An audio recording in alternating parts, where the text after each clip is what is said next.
On today's show, In the Spotlight, actress and producer Donna Mills reveals the most important things she's learned about having a thriving career in Hollywood after decades of success. We welcome business strategist Bill Walsh, who is respected worldwide for empowering entrepreneurs to achieve extraordinary success. The best-selling author of Pivot You, Suzanne Sibilla, helps people pivot from fear, uncertainty, and overwhelm. The founder and CEO of Investor Schooling, nationally recognized expert Larry Steinhouse, teaches us how to build wealth on the investor spotlight. And we hear from music icon Kenny Loggins, who shares how we can pay it forward to those experiencing challenging times. Welcome to In the Spotlight, sponsored by Power Team International.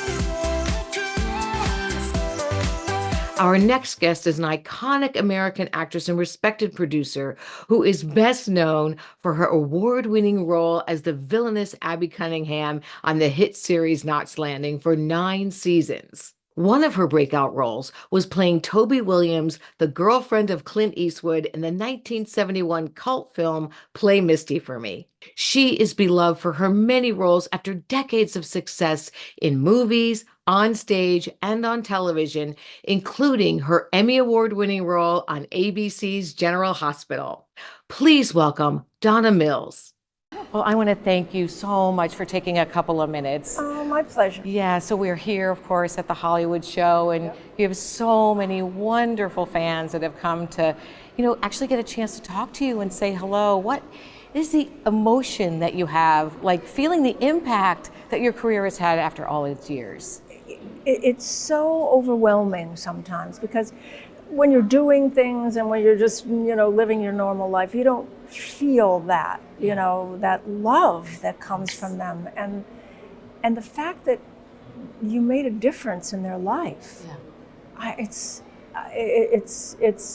gratitude for me. I mean, I just feel so grateful that I'm able to do that. I'm able to give them that and just the love. It's just overwhelming and wonderful. Well, I've been watching you with everybody, and there's something incredibly special about you that I think people feel so connected and so inspired by you. I mean, you are stunning inside and out, and I think that's what makes a difference, is this beauty that you have on the inside that I have seen in so many even of your recent interviews that you've done. And I know you started as a dancer, right? Before becoming an actor. My parents met in a Broadway show, so I love that. You were a dancer before moving into acting. And I just wanted to ask you, in reflection, with people that are here and they have a dream and they want to be in the business, we both know it's really hard and it has its ups and downs. What do you say to people that aspire to be in the industry like you have and have this success? Well, if they just want to be in the industry, if they want to do something in the industry, fine. They work at whatever craft they want to do. But if they want to be an actor, I always tell the young people who, they want to be an actor. I said, make sure you want to be an actor, not a star. Yes. Because if you want to be a star, you're probably going to be disappointed. If you want to be an actor, if you truly love the craft of acting, and that is what feeds your soul, then go for it. But if you just want to be a star, don't. You'll probably be disappointed. Yeah, and I love that you say that, because people don't realize that the business of acting is a business and it has its ups and downs. I know when people look at you, they probably think you've never had a difficult year, you've never had any tough times in your journey, but I'm assuming by your reaction that there have been those moments. And when that happened, did you have a specific support system that helped you get through it? What helped you just stay focused on, the dream that you had and the craft and the creativity? It probably was the discipline I learned as a dancer. Because as a dancer, you have to be disciplined. You have to, do the ballet bar every day. You have to go to class every day. You have to do all those things. And I think that kind of discipline kept me going, and I had lots of bad times. I was lucky that I, came to California and I started to work, and I worked a lot. But then you're a journeyman actor. You kind of do a job here and there, and you never know where your next job is coming from. So it took a long time before I got Knots Landing when I was 40. So it didn't happen when I was 20. So a lot of struggling, a lot of striving, a lot of discipline, and I'm lucky that it happened. It doesn't happen for everyone. Right, but you never gave up on the dream, again, which says so much about the persistence and not giving up even if you hadn't landed the series. And then of course when you did, I mean, it changed your life, right, in so many ways. Yes. Because in those days, when you were on a series and the series was a hit series, your name became a household name because people would watch you every week. We had, like 60, 80 million viewers each Thursday night. Yes. Nowadays, if a program gets 1 million viewers, they are thrilled. Yeah, so it was a whole different kettle of fish back then. It was very different. During that time, I was doing a half-hour sitcom on NBC called Give Me a Break. And I remember that. It was, so overwhelming, thinking how many people were watching the show, but like you say, how different it is now with all the different cable shows and everything. But the other thing I wanted to ask you about is that you took some time off to have your daughter. I just saw a recent photo you posted of the two of you on Mother's Day. And I was wondering if you could share the experience that you had and what that's been like for you, because I became a mom a little bit later, and I just would love to have you talk about that for women who yearn to have a child. Yeah, as much as I've always loved my career and, what I do and that, having a child is the greatest joy of my life. The years that I spent bringing her up, I didn't work hardly at all. And, but I never lacked for something to do, something wonderful to do, planning the parties, making the costumes, helping with the homework.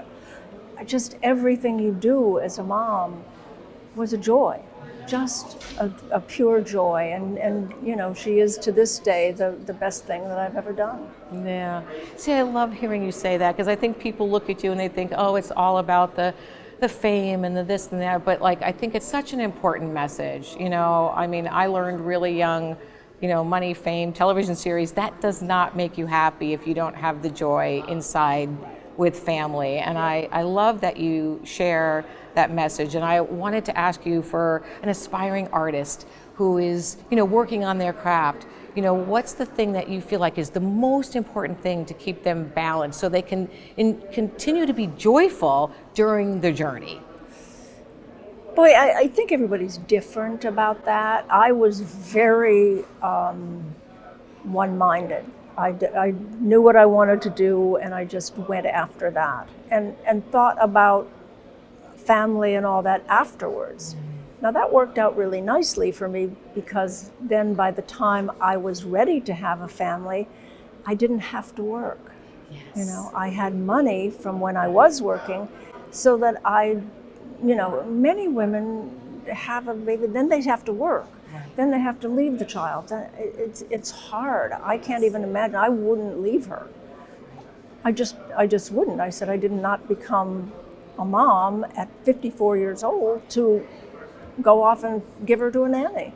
No. Got it. So I think it's different for everyone, but it's unfortunate that your most fertile years are your early years. It would be nicer if if they could do something so it could be a little later. So as a woman, you could achieve some success in a career and then have children.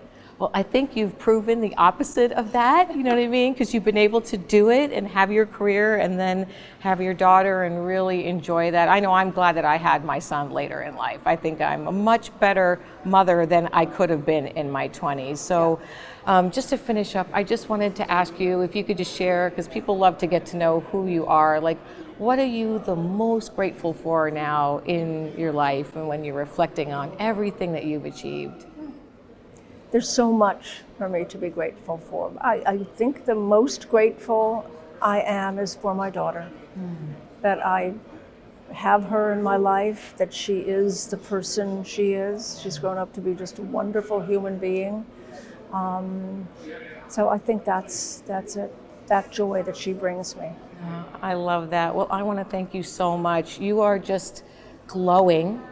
I mean, almost even more like than ever. You just light up the room, and it's coming from the inside. Obviously, you're beautiful, but you just light up the room. Oh, thank you. I think that's such an inspiration to people to know that we can continue to just, no matter what age we are, what chapter of our lives we are in, be just enjoying our lives and celebrating and lighting up the world as you do. Yeah, thank you. So I really appreciate it. Thank you so much for your time. My pleasure. Next on the Business Spotlight, we hear powerful strategies on business growth, leadership, and market innovation from the CEO and founder of Power Team International, Bill Walsh. I wanna build you up, I wanna make you strong. Those of us who play the game know that there is this intrinsic relationship between the challenges of the game and life itself. In the process of teaching young people about a fun activity that requires hard work, dedication, some skill, we're teaching them that the attributes that make them a better golfer are the same attributes that are used to make a good soldier, a good doctor, a good teacher, a good parent, a good citizen, a good person. The National School Program has really allowed the First Tee to have a broader and deeper impact on our society. Every single one of our 13,000 elementary children are being touched in a very positive way, and their schooling is being changed for the better.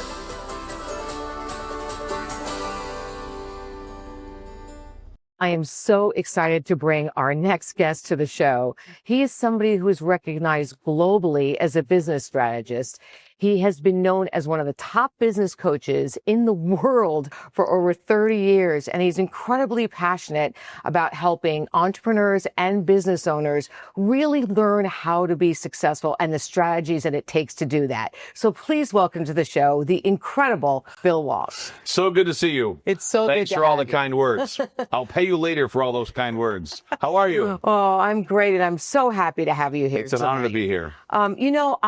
With all the success that you've had, I think some people would think, wow, like, how did you get to this point? Were you raised by an entrepreneur?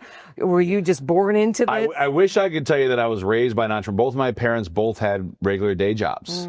But the thing that happened for me is I had a newspaper out at 9 years old. I raced BMX bikes, and my first job was that newspaper route. And when I first started, I knew right away, I'm like, this was a bad idea. 3 weeks in, I was delivering like 300 papers on a Sunday morning. But my dad said something really paramount to me. He said, if you start something, you finish it. So I kept that paper out for 3 or 4 years. Wow. And then I got to be around entrepreneurs between my 12 to 16. And I think those ages are so important. And these individuals had every week, I raced BMX bikes and I raced all over the country. And I got to travel every weekend with these parents, and they had all the weekends off. Where if my dad took a Saturday off, he was losing time and a half. Sundays losing double time. So I got to be around people, and I said, how do you do all this? And he said, you've got to be an entrepreneur. He said, you got to get behind the cash register instead of always being in front of it. It was one of my first private jet trips. And I knew right away, I said, I didn't understand what he was talking about then, but I knew right away that it wasn't about having that 9-to-5 job and not having that 9-to-5 grind. You said something really powerful about being in proximity to other entrepreneurs. Yes. Who mentored you and guided you. And now. Yes. So I would say for me that I started out with a book called Think and Grow Rich. Yeah. And I also started being around people that, once again, that when everybody else was talking about how tired they were still working. And so I got to be around more of those people. Yeah. And then sure enough, out of high school and college, was in New York and Chicago, and I was around nothing but really top level entrepreneurs. And I think that was the difference for me, is that I was around individuals that inspired me, not motivated me. But that's kind of how it all started, from trading to turnarounds, M&A work, fixing companies, to launching products for small business owners. And I think that was the gift for me, is that then we launched business courses, speaker courses, mastermind events. We invested in franchise expos, business expos, today TV networks, events all over the world to help entrepreneurs. And I sit on lots of public boards today. But all of this is like, and I think it's important, if you're listening, getting to say that most of the success you hear about is about a decade in the making. If it's a flash overnight, it's probably gone the next night. Right. So get rich quick usually means get broke faster. Right. For people listening right now, they're thinking, okay, I need to learn from this incredible man. You have a number of different events where you service entrepreneurs. How can people get in touch with you to find out more about all of the different programs that you have based on what is right for them, where they are in their business? The easiest way is you'll get a copy of my book, The Obvious. You've seen the movie The Secret. I wrote The Obvious. You'll get our newsletter free for the next 5 years, no charge at all. You'll get access to some of our upcoming digital events. And all you have to do is text the word success. So if you text the word success to the number 26786, text the word success to 26786. There's an old saying that you don't have to be great to start, but you got to start to be great. And I truly believe you start within the mind before it ever shows up everywhere else. Right. So ask yourself, are you feeding your mind every day with great stuff? You know, anything that you're broadcasting, they should plug into your show. Because I love the work you do. I 100% believe in you. And I know for a fact that when you get behind things, you've done your homework, you believe in them. And I feel the same way. So yeah, if you guys are listening today, take that free gift. Text the word success to 26786. It'll get you information on all of our core, whether it's our CEO summits, whether it's our digital products, our global success digital summits, our Rainmaker programs, our speaker programs, our mastermind events, or our franchise expos. Whatever you want to do, get plugged in. Yeah. Well, I have seen you transform the lives of so many business owners, entrepreneurs. And so it is such a pleasure to have you here today. Thank you so much. You're the best. Love you. Thank really you. Keep up the great appreciate it. work. Absolutely, everybody. Talk to you guys soon. In our next segment, we put the spotlight on business owners that are making a positive impact in people's lives. When a new wave calls, you answer. When adventure calls, you answer. When the surf calls, you paddle out. When sunsets call, you find the best view. When the sand in your toes calls, you put more sand between them. When the ocean calls, you wave hello. Because when happiness calls, you answer. San Diego Happiness is calling you back. Do you lie awake at night wondering if it's really possible to have an unstoppable career and the love and life you truly want? Our next guest helps high-achieving women and organizations to navigate pivotal transitions so they can personally and professionally be fulfilled. She has over 20 years of experience as a leader, trainer, coach, and licensed marriage family therapist. She's the best-selling author of Pivot You and the host of the TV and podcast show Pivot Now. She has coached thousands of executives and professionals around the world and is respected for her ability to help people pivot from fear, uncertainty, and overwhelm to courage and abundance. Please welcome the CEO and founder of Sibilla and Associates, Suzanne Sibilla. Hey, thank you so much for being here, my love. So glad to be here. Thank you for having me here. Yes, what a wonderful career that you've had. It's absolutely amazing. I think when people hear all of that, they're just like, just overwhelmed by all of the things that you've achieved. But I would love to start, if you don't mind, by just having you share why you became so passionate about doing the work that you do. Sure, yeah. So I was a high-paid corporate executive who was eager to start a family. And when I told my boss, she informed me that I either needed to quit or be fired. I was shocked. And so what I did is I negotiated a 1-year severance package, quit the job, welcomed our son, and started my own business. And from then on, I help high-achieving women and organizations to navigate pivotal transitions so they can be personally and professionally fulfilled. That's amazing. I just can't imagine having somebody threaten to fire you because you were going to have a child, right? Yeah. So horrible, And I love that you've done that and created this business that you have. Because I don't think that you're the only one that has probably been through something like this, correct? Exactly. Yeah. I mean, I still, when I think about it, I still am shocked about it. Yeah. In this day and age, that someone would get either fired or have to quit because they're wanting to have a family. Wow, that is so crazy. What do you think, because there's a lot of women, that are in this position where they're feeling, pressured to do something, not do something, maybe not have a family because they're worried about how it'll affect their career. What do you think is the biggest mistake they make when they are feeling trapped? I think the biggest mistake a lot of high-achieving women make is that they want to be like super women. Yeah. They want to do it all. Have the career, have the family, have the community. And many times they can focus on being so alone or just doing it in isolation. And I think community is so important. You don't need to do it alone. You need to rely on people. Yeah, I think that high-achieving women, they have pride in what they do, and maybe it's harder for them to reach out, to talk about what they're struggling with. Do you find that's really common? Yes, very much so. Yeah, very absolutely. much so. Well, speaking of that, and some of the high-achieving women that you have helped to go through this change, what does it feel like? How you have made such a dramatic impact on their lives? I feel amazed. I mean, just really amazing, to see their transformation take place, because many of these women were so afraid and were living in fear and overwhelmed. And to see that they have courage now, that they're strong, that they're powerful women, it's so exciting to see. I mean, I love it. I love what I do. I can see that. I mean, you're just so lit up. And listen, for those of you that are listening to us right now and you're thinking, I need to get to that place, just stick with us, because Suzanne has something very, very special she's going to share with you.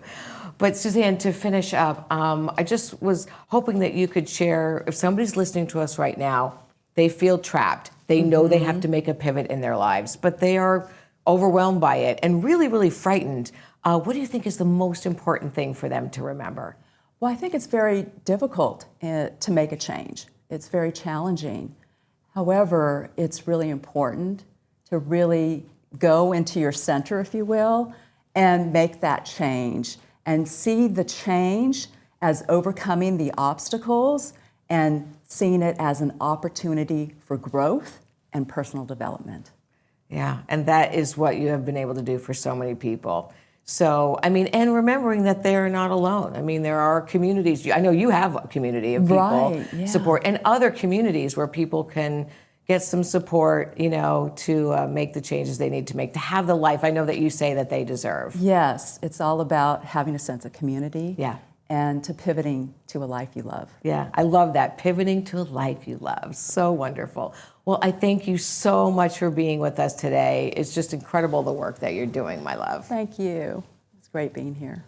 Suzanne is transforming lives nationally and globally. So for more information about how Suzanne can support you to pivot now, go to pivotnow.today. And she has also generously offered all of you that are watching right now an incredible free gift, a Pivot Now gift. She's inviting you to attend her Pivot Now Masterclass, which is normally $197, but for a limited time, it's absolutely complimentary to our viewers, and there are multiple dates available. So I encourage you to go right now to pivotnow.today to register. Predator Zip Lines, a high-flying 2-hour adventure that takes you over the grandeur of Out of Africa Wildlife Park. With 7 towers in total, you won't just fly, you'll soar over breathtaking views while learning about the majestic animals below as your guide educates and entertains you during your tour. Experience the wind ripping through your hair on a thrill ride over nature's wildest predators. Zip on at Predator Zip Lines. Our next guest is a highly sought-after speaker and advisor who empowers people to achieve their financial goals. He's a nationally recognized expert in real estate, stocks, and creative financing. And with his years of knowledge and expertise as an investor, broker, options trader, he is passionate about guiding others to learn how to generate wealth as he has done. And now he travels the country teaching the proven frameworks for success in real estate, market wins, creative financing, and everything about wealth creation. So please welcome Larry Steinhouse. Hey, welcome back. Kari, it's exciting to see you again. You know, I knew I was coming here today, so on my way here from the airport, I actually went to the store and bought this jacket just for you. I'm so glad you did. You always bring us a new and exciting jacket, so thank you. And it's a great color. Very, very nice. Very nice. So today, we're going to talk about politics. Oh no! And the stock market, right? So I think a lot of people just get paralyzed by this conversation. Yes. And they get really nervous about making any changes or moves when there's a crazy political climate going on. What do you say to those people? Yeah, and they make bad decisions. Yes. When there's a president change or a presidential election, right. or even an election in the states, it's a big mistake. So the stock market only goes up. Now, yes, it goes down from time to time, but it only goes back up. So you can buy stocks here, and it may go down here, and it'll come back up. But here's the interesting thing. The stock market itself is very emotional. It's almost like a human being. You can watch it, right? It's like a bad marriage, right? Whoever it is, it's your spouse. Okay. And when your spouse is in a bad mood, you have a bad day, right? Well, for people I know who are literally watching it every 5 minutes, it can literally ruin their day Right, it can in ruin 5 their day, minutes. exactly. Yes. So if you're investing in the market, and you keep looking at your stocks, and you see them going down, you're going to have a bad day. Right. But it's funny because when it gets excited, when something exciting happens, the market goes up. So outside forces cause this. So for example, we had when Trump was elected, when he won, there was an instant bump in the stock market, right? Right. Because people were excited, they wanted Trump, right? And because they wanted Trump, they got excited, and then the stock market jumped, and then it came back down. So it's actually called the Trump bump. And if you eliminate it, you'll actually see that it was a normal cycle, like everything else that normally goes up. Then you'll see bad things like the tariffs. Remember the tariffs? Well, the stock market crashed. It didn't really crash, but it went down a massive amount for a couple of days, and it went back up. Matter of fact, that was the day. That was the day to buy.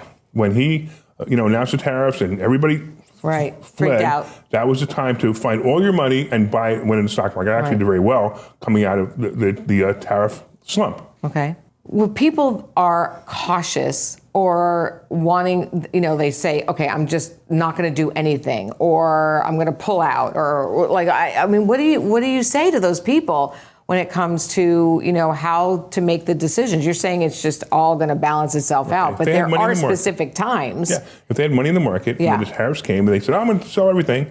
Well, they missed an opportunity to get that money back. Now they have to get that money back, and the market's already back.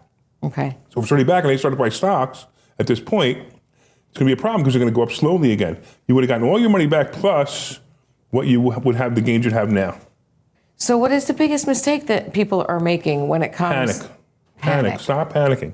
Stop worrying about the politics. Politics literally does not affect the market. Okay? Are things that affect the market. COVID affected the market crazy. I mean, it made a bunch of investors like, what in the world just happened? Right. What's going to happen? Am I going to be alive tomorrow? Right? So that's a very different situation. It wasn't a political situation. It turned politics later, but it wasn't a political situation when it was announced, when it's like, this is real. We need to worry about this. And that's what happened. People panicked. And because they panicked, they got out of the market and they lost all their money. And then they went try to go back in. It was too late. If they would have just left it where it was, 2 years, 3 years later, they would have not only gotten back to where they were, but they would have made gains on that money as well.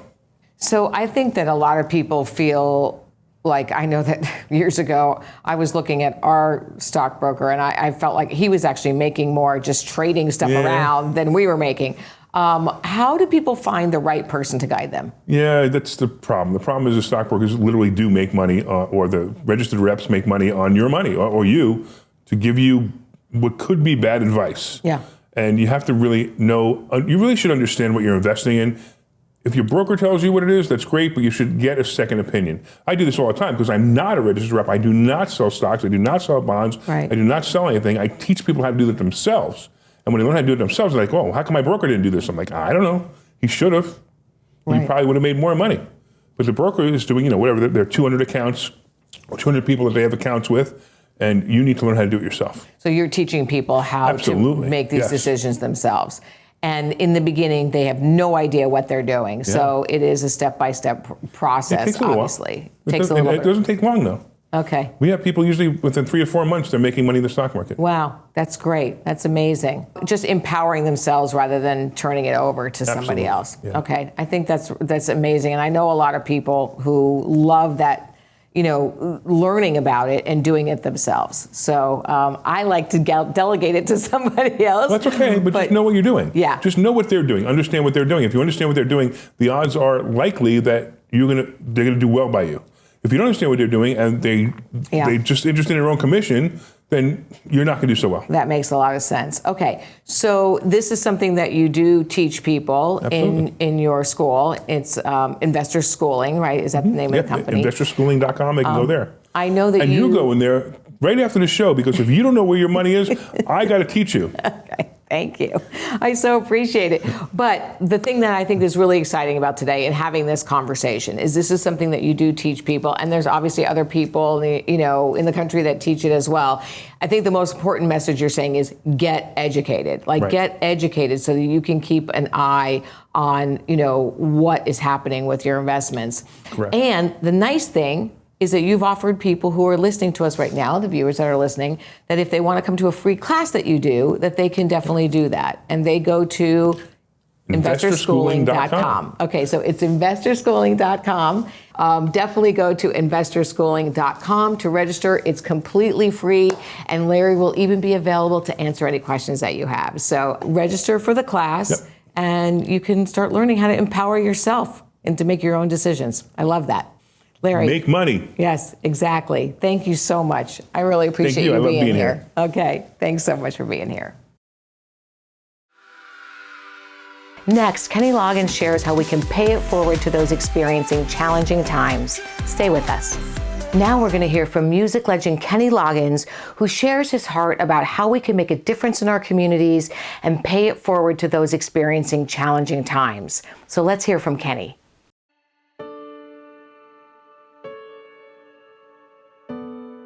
Hi, I'm Kenny Loggins. The Unity Shop is now entering its 104th year of community service. It's come a long way since Pearl Chase and her volunteers set up their first Council of Christmas Cheer store on Haley Street. 33 years ago, I met Barbara Tellefson for the first time when she told me about this new concept of giving low-income families the chance to choose the things they actually need. It appealed to me as a parent. It was a safe harbor that the families could rely on for food, clothing, books, and the myriad of basic necessities that can provide them stability. And honestly, that was the kind of thing I'd been hoping to find. One place where I'd know that what I give will do the best for the most people. Today, over 20,000 people are referred to Unity annually by 305 other nonprofit organizations, churches, schools, hospitals, medical and counseling centers. 1,700 children volunteer yearly, learning how to run the distribution facility on Chapala Street, while giving a hand up to their neighbors and learning important job skills. The hope and healing Unity provides not just to these families, but in large part to the entire community, is impossible to quantify.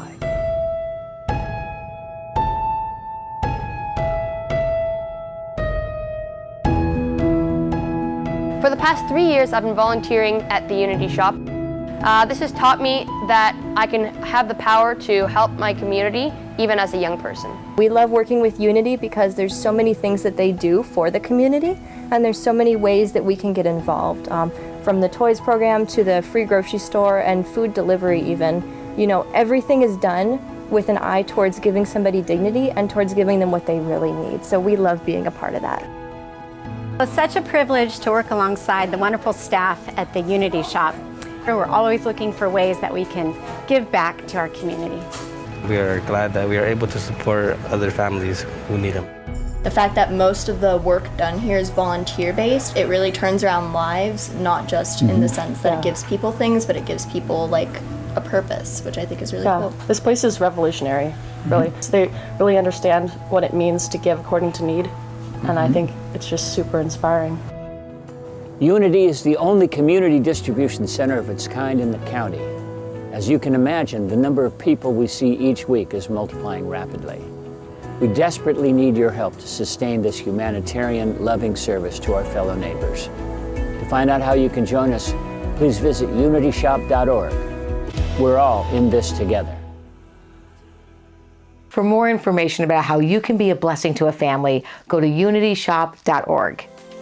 I'd like to thank Donna Mills, Bill Walsh, Suzanne Sibilla, Larry Steinhouse, and Kenny Loggins. Be kind, be grateful, and let's all tell at least one person how much we appreciate them today. Thanks for watching In the Spotlight.